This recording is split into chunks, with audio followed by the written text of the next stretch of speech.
Die Welt der Luxushotels ist zwar teuer, aber auch abenteuerreich und spannend. In diesem Format teste ich die besten Hotels weltweit. Am Ende wird jedes Hotel von mir bewertet und ins Ranking mit aufgenommen. Heute das berühmte Waldorf Astoria in New York, das älteste Waldorf der Welt. Und damit, yo Leute, was geht und herzlich willkommen aus New York. Ich befinde mich hier gerade in Midtown Manhattan und hinter mir seht ihr das Waldorf Astoria, das vermutlich bekannteste Luxushotel hier in der Stadt. Eventuell zusammen mit dem Plaza Hotel, da bin ich allerdings auch noch. Mal gucken, was mir am Ende besser gefällt. Wir schauen uns heute hier ganz in Ruhe das Waldorf Astoria an. Ich freue mich sehr, das machen zu können, weil seitdem ich mit den Hotels angefangen habe, steht das schon ganz lange auf meiner Liste und werden auch eine verdammt coole Experience machen, zusammen mit Get Your Guide. Ich kann es, glaube ich, schon mal verraten. Ein Helikopterflug über New York, beziehungsweise explizit Manhattan. Das wird sicherlich verdammt cool. Ich bin ja auch gerade zusammen mit meinen Eltern hier. Die sind allerdings in einem anderen Hotel. Ich habe da vorsichtig gesagt, ich muss mal ganz kurz hier noch mir 2 andere Hotels anschauen, wenn ich jetzt schon mal hier bin. Ne? Bevor wir da jetzt reingehen, vielleicht noch 1, 2 Sachen, die ich sehr interessant finde. Erstmal, das hinter mir ist jetzt gar nicht der Haupteingang, also der ist da an der Seite, wobei ich diese Ansicht jetzt am schönsten finde. Das Gebäude sieht irgendwo schon ziemlich cool aus, allerdings auch so ein bisschen wie so ein Bunker, ne? Und auch gerade von der Perspektive oder dieser Seite sieht es nicht so schön aus wie jetzt gerade, deswegen stehe ich hier. Bevor wir jetzt gleich allerdings reingehen, werde ich auch einmal rumgehen um das ganze Gebäude, weil es ist wirklich extrem groß. Eigentlich können wir jetzt auch direkt losgehen und ich erzähle euch dann unterwegs noch die spannenden Sachen. Guck mal hier, Ampel ist noch grün, 5 Sekunden. Hopsen wir mal eben hier rüber. Lalalala. Hier ist was los in New York, ne? So, jetzt bin ich auf der anderen Straßenseite. Hier hinter mir, also ich bin jetzt auch schon 3 Nächte insgesamt hier. Bye bye. Jetzt checken wir erstmal ein hier in den Bums. Schaut euch das mal an. Wunderschön. Lalala. Alter, was geht denn hier ab? Boah, ist das ein Hotel.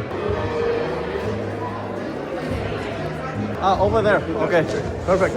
Thank you. Hello, how are you? Die Fenster hinter mir, da ist übrigens das Frühstück. Heute Morgen habe ich da schon gefrühstückt. Ich bin auch gestern schon eingecheckt. Aber das Hotel inspizieren wir heute in Ruhe. Gestern war es dann auch schon ein bisschen später. Genau, das hier ist jetzt die andere Ansicht. Das Hotel hat auch überall Eingänge, also auf jeder Seite. Und schaut euch mal hier an, wie hoch das ist. Ja, ich meine, insgesamt sind es sogar 47 Stockwerke. Wobei heutzutage ab Etage 25 sind nur noch irgendwelche Residences und gar keine Hotelzimmer mehr, so wie früher.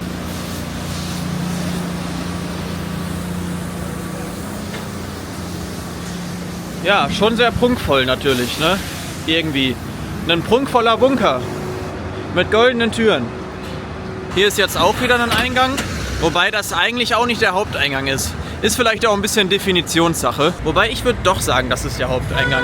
Aber hier kann man jetzt halt mit Auto ankommen und so. Sagen wir mal, wir haben 2 Haupteingänge. So, schaut mal hier hinter dem UPS-Auto, Moment. Da unten kannst du halt mit dem Auto so richtig reinfahren. Machen wir noch eine kurze Geschichtsexkursion. Das Waldorf Astoria wurde hier erst so hingezimmert im Jahre 1931. Vorher gab es 2 Hotels, die standen da, wo heute das Empire State Building steht. Das eine hieß Waldorf, das andere Astoria. Die wurden dann irgendwann miteinander verbunden und zack, hattest du das erste Waldorf Astoria. Somit ist das quasi das erste Waldorf Astoria Hotel der Welt. Und was super interessant ist, so Luxushotels, die wir heute überall auf der Welt haben, von denen ich mir auch schon unzählige angeschaut habe, haben so unterm Strich dieses Waldorf irgendwann mal als großes Vorbild gesehen, beziehungsweise man kann halt sagen, das Waldorf Astoria hier hat die richtigen Maßstäbe der Luxushotellerie, so wie wir sie heute kennen, gesetzt. Zum Beispiel, dass man ein eigenes Badezimmer auf dem Zimmer hat, dass man 24/7 irgendwas bestellen kann und dir das jemand aufs Zimmer liefert. Das gab es ja noch nicht immer. Also das Hotel, was wir uns heute anschauen, ist so ein bisschen der Vorreiter für alles, was es heute so gibt. Jetzt habe ich aber, glaube ich, auch genug gelabert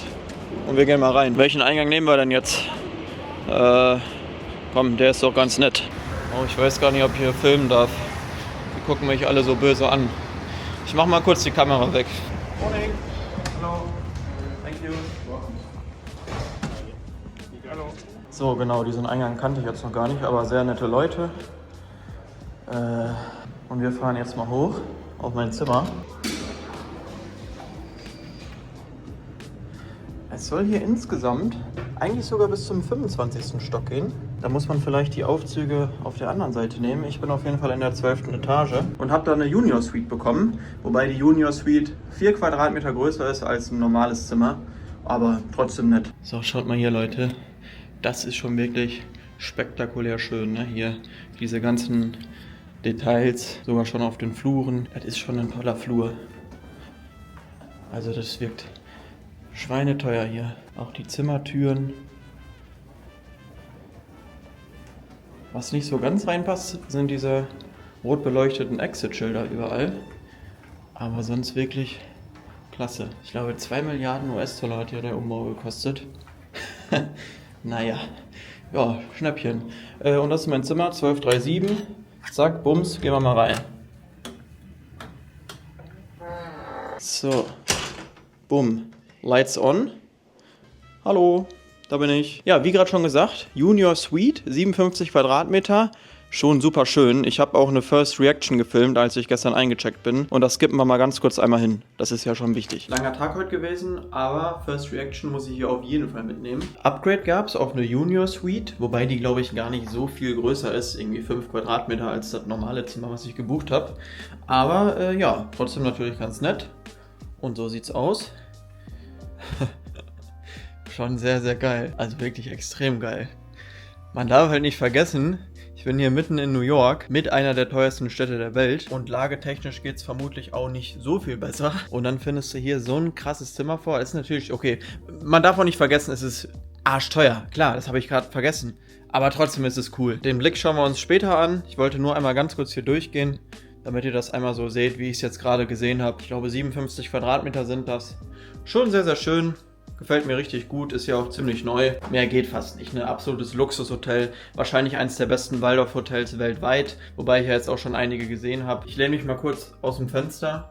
Es ist wahrscheinlich das teuerste Waldorf Astoria der Welt. Ich glaube nicht, dass es noch irgendwo ein teureres gibt. Muss ich mal nachgucken. Ich brauche jetzt erstmal ganz schnell was zu essen. Und wir sehen uns dann gleich wieder. Dann machen wir mal hier detailliert die Roomtour. Aber für mich ist das morgen, wenn ich richtig Power habe. So, welcome back. Wir haben hier jetzt gerade 12 Uhr mittags. Ich habe jetzt tatsächlich schon wieder ein kleines Zeitproblem. Ich habe es euch ja schon verraten. Ich bin mit meinen Eltern in New York. Und wir machen jetzt den Heliflug. Das trifft sich auch super gut. Weil meine Mama hat heute sogar Geburtstag. Und die weiß das noch nicht. Deswegen, da muss ich jetzt ganz schnell hin. Sonst kommen wir zu spät. Und danach sehen wir uns dann sofort aber wieder und machen hier die Roomtour. Jetzt aber erstmal Heli fliegen über New York. Let's go. Schaut mal hier, Leute, das World Trade Center.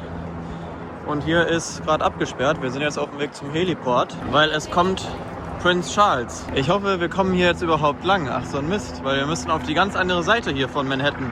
Zum Hudson River. Aber ich würde mal sagen, das Wetter ist doch perfekt für einen Heliflug. Ey, hier ist wirklich was los heute in New York. Wir sind auf jeden Fall jetzt da. Hier ist der Heliport. Es gibt ja einige hier, aber wir müssen halt hier hin. Und ich habe jetzt bei mir in der Get Your Guide App einfach insgesamt 3 Voucher. Mit denen können wir da jetzt ganz entspannt einchecken. Und haben dann um 14:30 Uhr unseren Flug. Halbe Stunde eher müssen wir da sein. Das ist jetzt der 3. Heliflug meines Lebens. Einmal habe ich einen in Tokio gemacht. Das war super cool. Einen auf Bali und jetzt hier mit meinen Eltern. Also checken wir mal ein und dann geht es gleich in einen dieser Helis. 2 sind gerade unterwegs.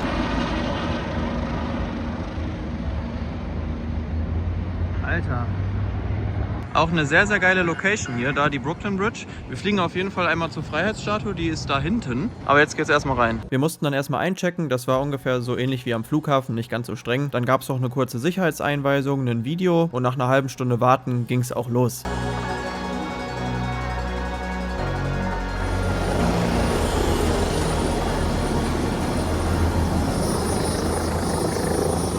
So Leute, jetzt bin ich hier im Heli, beziehungsweise wir.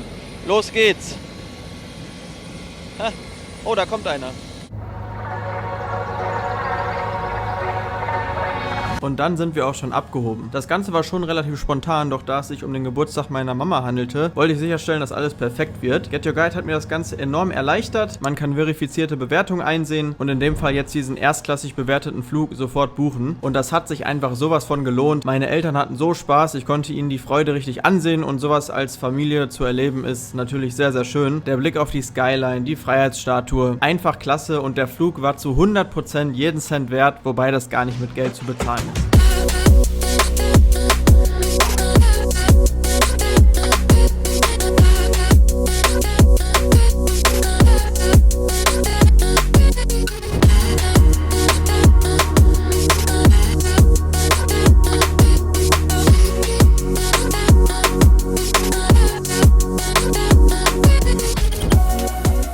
Ey, das war's leider schon. Was war das für ein geiler Flug?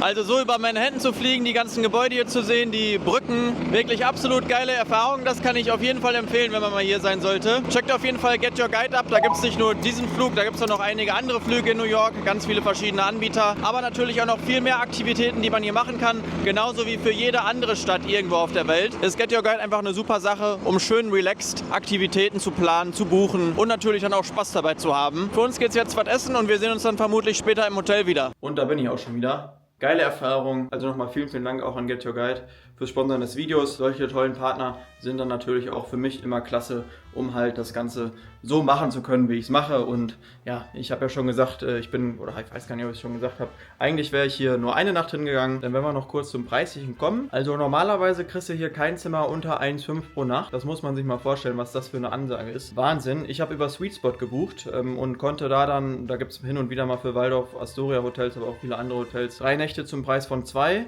Ich habe jetzt 970 € pro Nacht bezahlt. Eigentlich kostet es aber sonst halt, wie gesagt, so 1,4, 1,5, 1,6, manchmal auch noch mehr pro Nacht, also wahnsinnig viel. Aber ich dachte mir halt, ja, eine Nacht ist vielleicht zu kurz bei diesem historischen Riesenhotel, deswegen sind es dann jetzt 3 geworden. Und jetzt gehen wir aber auch mal rein. Also, das hier ist der Eingang. Das ist die Zimmertür zum Nachbarzimmer, wenn man 2 Zimmer bucht. Ja, warum denn auch nicht? Kleiner Spiegel, hallo. Und ein Bild. Ne? Hier haben wir dann zur Rechten direkt die Minibar. Ihr habt das Zimmer ja eben schon einmal bei der First Reaction gesehen, deswegen schauen wir uns die mal einmal an. Die ist natürlich nicht mit inklusive. Ich muss auch wirklich sagen, es gibt schon viele Sachen, die mich an Hotels in den USA und jetzt auch gerade hier im Waldorf Astoria wirklich stören. Und ja, es ist einfach jenseits von Gut und Böse hier die Preispolitik. Das ist einfach nur der absolute Überwahnsinn. Und selbst mir, ich bin ja jetzt schon wirklich einiges gewohnt, fehlen hier manchmal echt die Worte. Die Preise fürs Frühstück, dann diese Trinkgeldpolitik. Wobei, wenn wir kurz Cola Zero Index machen, hier kostet die Cola Zero $8 aus der Minibar, was ja sogar noch klar geht. Natürlich trotzdem viel, aber meckern werde ich aber noch oft genug in dem Video. Das sei schon mal vorweg gesagt. Sonst wirklich schöne Minibar. Hier hast du ein paar Snacks. Zum Beispiel hier diese Cookies. Wenn man da mal richtig Hunger drauf hat, sollte man sich das allerdings zweimal überlegen. Diese Packung kostet $21. Aber der Kaffee hier ist umsonst. Ja, da trinke ich mir auch gleich mal wieder ein. Und hier haben wir dann noch die Getränke. Champagner, komm, was kostet die denn? Das muss ich noch mal ermitteln. Lanson, ach so, $70. Ja, okay. Komisch. Also die Minibar, die schockt mich gar nicht so wie der Rest. Machen wir die mal wieder zu. Und kommen dann jetzt hier, oh, was ein Übergang. Kommen dann jetzt hier zum Zimmer. Ja, also, wir könnten mal kurz die Jalousien hier hochfahren. Dann kann man auch mal rausgucken. Ich bin ja wie gesagt in der 12. Etage. Leider jetzt nicht mit dem geilsten Ausblick. Es ist natürlich trotzdem ganz cool. Man ist hier in bester Lage von New York. Hier unten sieht man das Benjamin Hotel, auch ein sehr bekanntes Hotel. Und sonst hast du noch ein paar hohe Türme drumherum. Was jetzt hier gegenüber für ein Hotel drin ist, da bin ich noch nicht so ganz draus schlau geworden, weil es ist komplett leer. Aber in jedem dieser Zimmer steht ein Bett. Vielleicht wird das gerade auch neu gebaut oder renoviert, ich weiß es nicht. Was man dann aber hier zu der Junior Suite oder zum Zimmer im Allgemeinen nur sagen kann, es ist absolut Top-Level, also alles sieht so hochwertig aus, fühlt sich so hochwertig an, also man merkt auf jeden Fall, dass hier richtig Kohle in das ganze Gebäude geflossen ist, um das ja so aufzuwerten. Und da kann ich direkt sagen, klar, Preis besser ausblenden, aber ein absolutes 10 von 10 Zimmer, gefällt mir richtig gut, mehr geht nicht. Diese hellen Farben, aber auch die Regale, die Bilder, alles sehr detailreich. Das mag ich ja immer so gerne, wenn man merkt, ey, hier hat sich jemand richtig Gedanken gemacht. Hier liegen ein paar Bücher, die Vasen sehen nicht billig aus, die Vorhänge, alles klasse aufeinander abgestimmt. Also, was will man dann mehr? Sicherlich mit eins der schönsten Zimmer, die man in ganz New York buchen kann. Wenn jetzt noch die Aussicht cool wäre, also ich glaube, ich verstehe nicht so ganz, warum das Hotel nicht mehr bis in den 47. Stock geht, weil so ein Zimmer auf der 47. Etage mit Blick über New York, das hätte schon richtig was. So sehe ich jetzt halt leider nur ein paar andere Häuserfassaden. Gut, wir haben hier ein Sofa, sehr bequem. Hier hast du dann noch einen, auch ganz nett, zum Füße hochlegen. Ziehen wir mal die Schuhe aus hier. Dann hier einen Schreibtisch. Hier hast du alle möglichen USB-Anschlüsse. Laptop lade ich gerade auf. Tablet raus. Hier ist sogar eine Musikbox mit bei. Hier kannst du logischerweise alles drüber steuern. Hier im Lexyard, da ist immer das Frühstück. Da kann man aber auch Abendessen. Peacock Alley ist die Bar unten bei der Rezeption bzw. Lobby. Und es gibt noch ein japanisches Restaurant, genau. Hier war ich halt schon beim Frühstück. Ich bin auch gleich mit meinen Eltern erst noch in der Bar hier. Und dann später noch im Restaurant. Das filme ich so ein bisschen natürlich auch mit. In-Room Dining geht auch.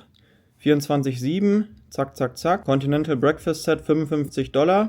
Ja, also die Preise fürs Frühstück, wenn man da was bestellt, sind schon wirklich extrem teuer. Jetzt wird mal gemeckert. Normalerweise, wenn ich jetzt über Sweet Spot buche oder ja, ich habe ja immer Frühstück mit drin für 2 Personen, kostenlos. Das heißt, du gehst zum Frühstück, setzt dich dahin und es ist einfach kostenlos. Die USA denkt sich, oh nee, komm, wir machen das mal ein bisschen anders. Wir sind so ein geiles Land. Wenn Leute so speziell buchen, die kriegen $60 Breakfast Credit, also auch für 2 Personen. So gesehen hätte ich jetzt hier, wenn ich jetzt mit 2 Personen hier wäre, $30 pro Person morgens zum Frühstück und da kriegst du hier halt wirklich nicht mehr als 2 Schokobrötchen. Heute Morgen wusste ich das noch nicht so wirklich. Ich habe dann halt einfach bestellt, weil ich dachte, mein Frühstück ist halt mit drin. Einen O-Saft getrunken, einen Kaffee, ein Wasser, Avocado-Toast und so eine Früchtebowl. Hat am Ende $130 gekostet. Ja, gut, da kann man jetzt die $60 Credit von abziehen. $70 muss ich jetzt trotzdem zahlen. Und dann haben wir ja in den USA noch diese verrückte Trinkgeldpolitik. Ich meine, ich gebe ja gerne und auch bei allen Hotels, wo ich bin, immer Trinkgeld. Auch die Leute, die dann irgendwie mal Koffer bringen. Das gehört ja irgendwo einfach dazu und wird auch erwartet. Aber hier ist ja 10% Trinkgeld quasi so eine Frechheit. Hier wird davon ausgegangen, dass man auch mal 20% gibt oder 25%, weil natürlich auch die Kellner und Mitarbeiter darauf angewiesen sind. Das heißt, ich schreibe dann auch meinen Frühstückszettel, da noch dann irgendwie, wenn wir jetzt bei nehmen wir mal 20%, $25 Trinkgeld drauf. Digga, da geht, also wie kann man denn so teuer frühstücken? Ich habe noch nie in meinem Leben so teuer gefrühstückt wie heute und das finde ich einfach wirklich völlig überzogen. Wenn es jetzt wirklich krass gut wäre und der Service wäre phänomenal, auch dann wäre es nicht gerechtfertigt, aber dann würde ich es noch ein bisschen mehr verstehen, als ich es gerade tue, weil ich habe jetzt ein paar Hotels in den USA gesehen, egal ob in Miami oder hier in New York. Das machen alle Länder auf der Welt viel besser als die USA. Zumindest die meisten Länder, wo ich bis jetzt war. Skandinavien ist vielleicht auch nicht so Servicekönig, aber besser als hier. Du zahlst eine Menge Kohle, aber bekommst eigentlich nichts geboten, außer das, was halt sein muss. Oder man könnte es vielleicht so sagen, ein gutes Pferd springt nur so hoch, wie es muss. In Hotels der USA haut das Pferd allerdings immer die oberste Stange von der Hürde um. Digga, was war denn das jetzt für eine... Ja, doch, das passt eigentlich. Das reicht jetzt erstmal mit Gemecker. Das hat mich aber gestern halt einfach schon so genervt. Das ist einfach so, es ist einfach viel zu teuer. Viel zu teuer, Leute. Oh, kurzer Bettcheck. Ja, das Bett ist phänomenal. Das ist ein super Traumbett. Und hier habe ich wunderbar geschlafen. Und hier werde ich auch morgen und übermorgen noch wunderbar schlafen. Und träume von Hotelservice in Thailand, in China, in Deutschland, in der Schweiz, in Dubai. Und gestern, als ich die First Reaction aufgenommen habe, da dachte ich, vielleicht klingelt hier ja gleich noch wer. Und dann gibt's noch so einen kleinen Kuchen, kleines Willkommensbegrüßungsgeschenk. Aber nee, natürlich nicht. Hier kriegst du gar nichts. Nicht mal eine Karte, nicht mal eine ausgedruckte Karte vom Hoteldirektor. Cool, dass sie sich für unser Hotel entschieden haben. Wir freuen uns sehr. Die Mühe macht man sich hier natürlich nicht. Das ist natürlich Meckern auf ganz hohem Niveau und solche Probleme sollte man eigentlich gar nicht haben, dass man sich jetzt darüber aufregt. Aber es ist nun mal arschteuer. Ich mache darüber ein Video und da muss ich ja auch sagen, was mir nicht gefällt. So, dann haben wir es gleich auch schon geschafft. Hier einmal ein schöner Wecker. Ich glaube, hier in den Schubladen ist nichts drin. Latschen. Spa-Bereich schauen wir uns gleich mal an. Es gibt hier keinen Swimmingpool, beziehungsweise doch gibt es, aber der ist nur noch für die Residences nutzbar, also Leute, die hier mal eine Wohnung gekauft haben und die normalen Hotelgäste dürfen da nicht mehr rein. Das war früher wohl anders. Hier haben wir dann noch, das habe ich gerade vergessen. Was ist das denn? Das ist neu. Das haben sie mir hier, glaube ich, gerade hingestellt. Ist das Schokolade? Ich glaube es nicht, ich habe Pralinen bekommen. Ja, dann nehme ich das ein bisschen zurück, was ich eben gesagt habe. Hier dann einmal Kleiderschrank. Ist ganz cool, man kann das hier so zumachen. Ja. Abtrennen, habe ich meinen Koffer liegen. Hier habe ich auch mein Hemd hängen. Das wollte ich eigentlich heute anziehen, aber das ist total zerknittert. Dann dachte ich, komm, kein Problem. Machst du einmal Laundry Service und lässt dir das schön bügeln, einmal waschen. Bis ich dann die Preise gesehen habe. Hier Dress Shirt. Das ist, würde ich mal sagen, Hemd. $44, dass die das einmal frisch machen. So teuer war das Hemd fast nicht mal. Das werde ich auf gar keinen Fall machen. So, hier ist die Toilette. Die ist sogar so ein bisschen asiatisch angehaucht. Hier mit dem Ganzen, mit den Funktionen. Die ist auch sogar beheizt, aber von alleine hochgehen tut sie nicht. Das ist auch irgendwie ein bisschen dumm konstruiert. Die geht ja hier gegen den Abzug. Keine Ahnung, wer sich das ausgedacht hat. Hier haben wir dann einen wundervollen Spiegel. Ich mache jetzt einmal hier noch die Tür zu. Dann gibt es kein Gegenlicht. Ja, also das sieht schon auch traumhaft schön aus. 2 Waschbecken. Und hier geht es dann in die Dusche mit Badewanne. Auch sehr, sehr schön. Hier hast du die typischen Waldorf Astoria Shampoos, Conditioner. Bei der Dusche gibt es auch was zu meckern. Erstmal, da kommt kaum Wasser raus. Also wirklich wenig. Und bis das Wasser mal warm ist, dauert es auch immer. Das ist ja alles an sich auch völlig Schnuppe. Nur wenn man 1.500 € pro Nacht bezahlt, sollte das anders sein. Aber sonst ist es ein traumhaftes Zimmer. Und ja, erinnert ein bisschen vom Design her, glaube ich, ans Marina Bay Sands. wo ich dort mal in Singapur war. Das sah ähnlich aus. Achso, hier hast du noch die Bademäntel. Lalalala. Ach krass. Guck mal, ich kann mein Hemd sogar selber bügeln. Ja, wunderbar. Dann sparen wir uns doch mal die $44 und selbst ist der Mann. Ne? Ich glaube tatsächlich, das war es jetzt erstmal soweit. Ich hoffe, ich habe nichts vergessen. Achso, hinter mir seht ihr nochmal den Fernseher, auf den bin ich noch nicht eingegangen, von Samsung. Ich treffe mich jetzt gleich wieder mit meinen Eltern. Wir gehen dann, machen uns einen schönen Abend. Spa und Gym mache ich morgen früh. Das skippen wir jetzt aber gleich noch eben hin, dass ich das auch abgehakt habe. Und wir sehen uns dann gleich wieder. Okay Leute, für mich geht es jetzt ins Gym. Wir sind jetzt schon 4 Tage hier. Ich habe noch nicht einmal Sport gemacht. Das darf nie wahr sein. Hier habe ich noch meinen Bademantel drin. Dann kann ich danach auch direkt noch in eine Sauna hüpfen. Weil den Swimmingpool gibt es ja nicht. Also gibt es. Aber der ist nur für die Residences und nicht für Hotelgäste. Ja. Warum auch für Hotelgäste? Dann muss ja, also irgendwo ist dann aber auch mal gut. Ich muss jetzt auch auf die andere Seite vom Hotel. Mal gucken, ob es da noch irgendwas Spannendes zu entdecken gibt und ob ich da auch noch höher fahren kann, weil hier auf dieser Seite kann ich ja nur bis Etage 15. Eigentlich müsste es auch noch höhere Zimmer geben. So Leute, welcome to the gym. Boah, das ist wirklich auch vom Feinsten natürlich. Oder was heißt natürlich? Bin ich gar nicht mal so unbedingt von ausgegangen, aber es ist wirklich sehr, sehr gut und auch extrem groß. Also hier kommt man rein. Hier vorne ist ja der Spa-Bereich. Mit Sauna und so, da gehen wir gleich noch hin. Hier kannst du ein bisschen Fahrrad fahren und diese Aussicht hier, es gibt ja auch Zimmer, die zu der Seite raus sind, ist, würde ich mal sagen, die beste, weil da sieht man die Straße so in die Richtung. Und schaut mal, was die hier alle haben. Handtücher, Wasser im Waldorf Astoria Logo oder mit dem Waldorf Astoria Logo und auch hier so ein paar Schnecks. Davon habe ich schon 3 gegessen, weil ich habe ein bisschen Hunger. Ganz lecker, Äpfel. Warum man hier chillen kann, keine Ahnung. Und dann geht das hier ganz hinten einmal durch. Und das ist immer noch nicht das Ende. Hier hast du noch so einen schönen Ballroom oder Pilates-Room, keine Ahnung, wofür auch immer. Oder zum Tanzen. Hier bin ich gerade dran. Freihantelbereich mit ganz vielen Hanteln. Schon ein super Gym. Und hier geht es auch noch weiter. Da hinten ist aber jemand. Das war's dann soweit. Ich mache jetzt noch schnell zu Ende und dann geht's in eine Sauna. Okay Leute, das ist der krasseste Saunabereich, den ich je gesehen habe. Ich weiß nicht, ob ich alles zeigen kann, aber ich versuche es mal kurz. Das ist jetzt die Umkleidekabine von den Herren. Alles picobello neu. Überall hängen hier Bademäntel drin und diese Schläppchen. So sieht das aus, angezogen. Ich bin jetzt echt mal auf die Sauna gespannt. Die haben gesagt, nur wenn es leer ist, bekommt man als Hotelgast auch den Complimentary Zugang. Sonst ist das auch eher den Residence-Leuten vorbehalten. Oder man muss halt eine Massage buchen. Aber es ist jetzt gerade leer. Habe ich ja richtig Glück gehabt hier mit meinen Tausenden von Euros, die ich hier in den Bums stecke. Ist wieder eine Frechheit. So, das hier gehört auch noch zu dem Herrenbereich. Hier kannst du dir erstmal eine Rolex aussuchen.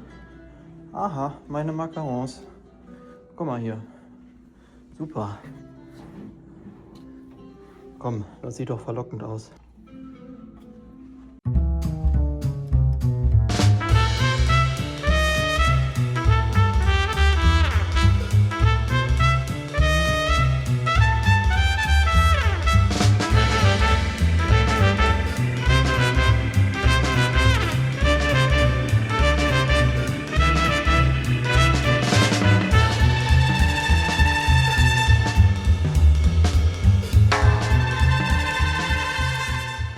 Einen wunderschönen guten Morgen, Leute. Wetter ist gut. Ich gehe jetzt zum Frühstück und danach habe ich ein paar Sachen geplant. Ich glaube, eine Sache nehme ich auch mit ins Video. Schauen wir uns mal das Frühstück an hier im Waldorf. Dann ging es also zum Frühstück ins Restaurant Lexiat. Sehr, sehr nett. Man wird erstmal an der Rezeption empfangen und dann zum Tisch geführt. Morgens gibt es hier das Frühstück und mittags und abends dann halt warme Speisen. Erster Eindruck war echt schön. Kurzer Blick in die Karte. Hier wusste ich tatsächlich noch nicht, dass ich einen begrenzten Frühstückscredit habe. $60 pro Frühstück. Und wenn man sich hier die Preise so anschaut, Orangensaft $14, einen Avocado-Toast $32, einen Schokocroissant $12, plus Steuern und Gebühren, plus dann nochmal Trinkgeld, das verlangt wird. Ich habe einfach mal drauf losbestellt und das Frühstück sah auch wirklich hervorragend aus, hat hervorragend geschmeckt. Avocado-Toast und Joghurt und Berry-Parfait gab es an dem Morgen. Cappuccino dazu, O-Saft, wirklich sehr, sehr lecker. Dann habe ich die Rechnung gesehen, wir lagen bei $121. Ohne Trinkgeld, dazu später noch mehr. Am nächsten Tag sah mein Frühstück dann ein bisschen weniger umfangreich aus. Ich bin trotzdem mit den $60 nicht hingekommen. Ich kriege einen Anfall, Leute. Wenn mein Frühstück jetzt nicht mit drin wäre, habt ihr das gesehen? $121. $28, glaube ich, hätte das jetzt gekostet. Also wenn man da einfach so hingeht, um da zu frühstücken, das ist ja für ein Frühstück. Und ich meine, es war super lecker, aber... Abends habe ich dann meine Eltern ins Hotel eingeladen. Das war auch der Tag, an dem meine Mama Geburtstag hatte. Ich habe mich im Vorhinein mit dem Concierge auseinandergesetzt und mir wurde empfohlen, dass wir zunächst ins Peacock Alley gehen sollen. Das ist die bekannte historische Bar mit Live-Musik, tollen Cocktails und Snacks. $36 für einen Cocktail. Das sind 100 Milliliter. Und das war auch ganz nett, natürlich schon sehr schickimicki und so cool fand ich es dann auch nicht, aber wir hatten definitiv einen tollen Einstieg in den Abend und haben uns auch alle einen Cocktail schmecken lassen. Weiter ging es dann ins Lexyard Restaurant, wo es auch das Frühstück gibt. Hier habe ich uns ebenfalls einen Tisch reserviert. Das Waldorf besitzt übrigens auch eine Sushi-Bar, aber die habe ich mir nicht angeschaut. Hier hatten wir auf jeden Fall einen traumhaften Platz, eine tolle Stimmung in dem Restaurant und es ist natürlich sehr, sehr fein und auch mit gutem Service, wobei ich die Leute beim Frühstück einfach irgendwie viel cooler fand als die an dem Abend da gearbeitet haben. Das Menü blende ich euch hier mal eben ein. Für uns gab es eine kleine Vorspeise in Form von Tiger Prawns, genau, sehr lecker. Eine Flasche Wein dazu für $140 und ich habe mich für die Pasta al Ragu entschieden, die wirklich super war. Also das Essen an dem Abend war eine absolute 10 von 10. Hier seht ihr noch die Dessertkarte. Meine Eltern hatten auch einen wunderbaren Abend. Es war ein sehr, sehr schöner Geburtstag. Was ich nicht ganz verstanden habe, einen kleinen Überraschungsaperitif oder Snack vom Restaurant zum Anlass des Geburtstags gab es nicht. Am Ende kam dann noch das Dessert mit Happy Birthday drauf, wobei das haben wir halt auch bestellt. Da sind wir wieder beim Thema. Dazu gleich noch mehr. Sonst war es ein toller Abend und ja, definitiv sehr, sehr schön alles.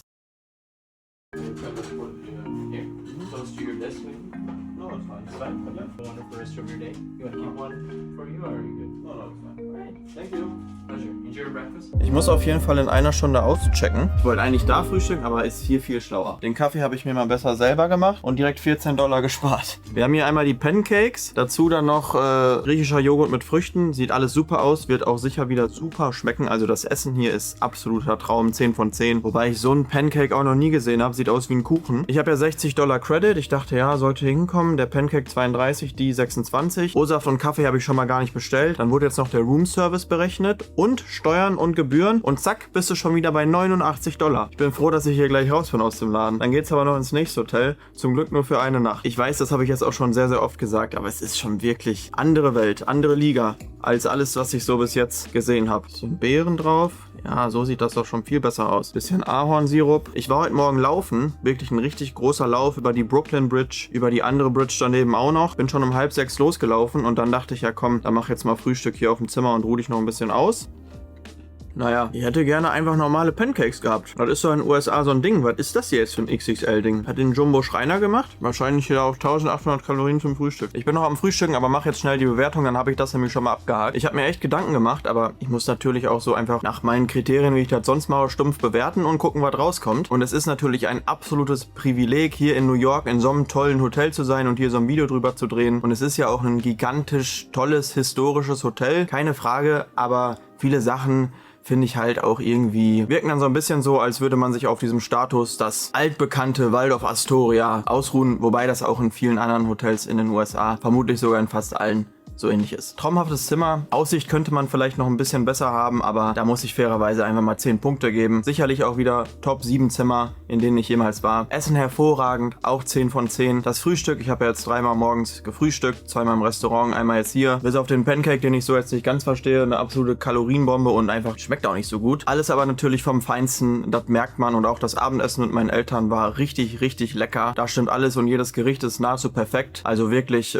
tolles Essen. Kommen wir zum Service und der ist, finde ich, wirklich, ja, also so richtigen Service gibt's eigentlich nicht. Zumindest das, was ich unter Service verstehe. Klar, wenn man eincheckt, jemand nimmt deinen Koffer und fragt, welches Zimmer du hast, dann kannst du schön zur Rezeption gehen und das wird dann alles gemacht und irgendwann kommt der Koffer hier hoch, wobei ich auf meinen Koffer einfach 3 Stunden gewartet habe. Und wenn man irgendein Anliegen hat, wird sich darum natürlich gekümmert. Ich habe ja schon gesagt, im Service arbeiten die hier nach dem Motto, ein gutes Pferd springt nur so hoch, wie es muss. Hier fällt allerdings immer die obere Stange vom Hindernis runter. Weil du brauchst als Gast hier auf keinen Fall mehr erwarten, als sie machen müssen, falls man das versteht. Gutes Beispiel, ich habe ja meine Eltern hierhin eingeladen, weil meine Mama Geburtstag hatte und das wussten die auch. In jedem vergleichbaren Hotel auf der Welt hätten die sich irgendwie eine Kleinigkeit überlegt. Keine Ahnung, ein kleiner Kuchen oder es muss ja auch gar nichts Wildes sein, das möchte ich auch gar nicht. Hier kam dann am Ende doch noch so eine Kerze, aber nur in dem Nachtisch, weil wir den auch bestellt haben. Aber das war's. Da habe ich mich wirklich gewundert. Im Waldorf Astoria in Bangkok hätten die wahrscheinlich oder auch im Ritz-Carlton in Deutschland irgendwo. Das ist halt, das kann man nicht vergleichen. Da wird wird Service irgendwie viel ernster genommen. Auch wenn sich das hart anhört, es wirkt hier schon so ein bisschen arrogant, muss ich sagen, das ganze Konstrukt. Viele Mitarbeiter sind wirklich super freundlich und richtig nett, aber es gibt dann auch so manche, wo man sich so denkt, der nimmt mich hier jetzt nicht so ganz für voll, nur weil ich nicht für 1200 Euro esse. Und das ist immer blöd. Abenteuererlebnis, einfach weil es so historisch ist, auch toll. Ich habe hier 7 reingeschrieben und Preis-Leistung. Klar, es ist New York. New York ist schweineteuer, das weiß ich auch, aber ich würde auch vielen anderen Hotels hier da wahrscheinlich, also wenn man jetzt eine Nacht bucht, zahlst du 1,5, 1,6 mindestens. So wirklich viel bekommen tust du dafür nicht, außer ein schönes Zimmer in guter Lage von New York. Alles andere kostet ja auch extra. Dann halt auch was Frühstück kostet, was Abendessen kostet. Für ganz normale Sachen bestellst dir eine Pasta mit Trinkgeld und Servicegebühren, bist du dann ganz schnell bei über $50 für eine stinknormale Pasta. Und ich sehe das einfach nicht ein. Das ist mir too much und deswegen würde ich auch sagen, New York, geile Stadt, aber auf keinen Fall Luxushotellerie hier machen, es sei denn, ihr seid absolute Multimillionäre. Es lohnt sich einfach nicht und man wird schon enttäuscht. Ich bin mal gespannt, wie es im Plaza Hotel ist. Da gehe ich ja jetzt als nächstes hin. Vielleicht ist es da ja besser. Sehen wir dann. Ja, das klingt jetzt ein bisschen blöd, aber ich komme tatsächlich nur auf 6,0 von 10. Da fällt dann das Waldorf hier in New York, woran ich die Hotels messe, komplett durchs Raster. Ich kann keinem von euch empfehlen, hier hinzufahren. Bei der Kohle macht es einfach keinen Sinn und auch keinen Spaß. Vielen Dank fürs Zuschauen. Ich hoffe, es hat euch trotzdem gefallen. Ich hatte schon Spaß beim Videodrehen, auf jeden Fall. Checkt Get Your Guide ab für die besten Aktivitäten überall auf der Welt und wir sehen uns, ich glaube, das nächste Video ist dann wahrscheinlich vom Plaza Hotel, denn da gehe ich jetzt gleich hin. Kann ich zu Fuß gehen. Haut rein. Ciao.